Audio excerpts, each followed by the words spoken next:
What's up, class? I'm your teacher, Don Kavi, a serial entrepreneur and host of this channel where we talk about all things entrepreneurship and making your passion your life.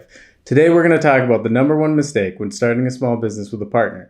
If you might start a business with a friend one day, take notes because this information will be worth a lot to you. But first, if you're interested in entrepreneurship, like, subscribe, and ring the bell to be the first to know when a new video drops. Let's get into it.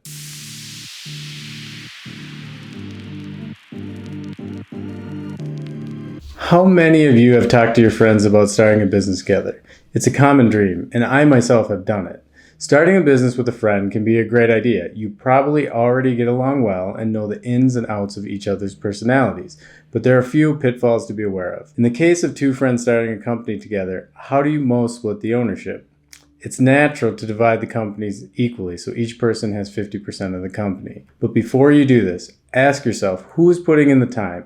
Who's putting in the money? Because honestly, most partnerships shouldn't be 50-50. Maybe they should be 70-25 or 60-40. 50-50 partnerships can also be problematic. Why? Because if each owner has equal power, what happens in the case of a disagreement? No partner has greater say and the company will become stuck. A good friend of mine started a t-shirt company while in college with a partner. The sales grew to over $200,000 a year while in undergrad.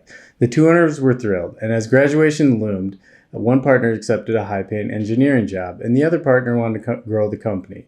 The partner who wanted to grow the company tried to buy the shares from the other partner, but he didn't want to sell. He insisted he could start his full-time job and continue to help grow the business.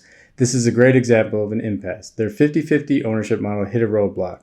It took 2 years and a lot of money for my friend to buy out his partner. This situation could have been entirely avoided if the partners had put in place an operating agreement. The textbook definition of an operating agreement is a document that outlines the business's financial and functional decisions, including rules, regulations, provisions. The purpose of this document is to govern internal operations of the business. Once the document is signed by all the members, it acts as an official contract binding them to its terms. What this means is in an operating agreement, it will spell out exactly what happens if the owners of a business disagree. How will the company move forward? If an owner wants to sell, how will the company be valued? If an owner dies, what will happen? When starting a business, all will look, feel, and seem rosy, but there are bumps in the road. Disagreements will happen, and having a simple operating agreement in place will help you avoid pitfalls. I've taken an example of an operating agreement from one of my companies and put it in the link below. You can use this as an example when making your own agreement. It's best to have a lawyer in your state make your final agreement, but use it as an example. Key takeaways from this video are: don't just think you need to split ownership 50-50. It probably makes sense not to do so. And make sure you have a document in place to figure out what happens when there's a disagreement and someone wants out or someone dies.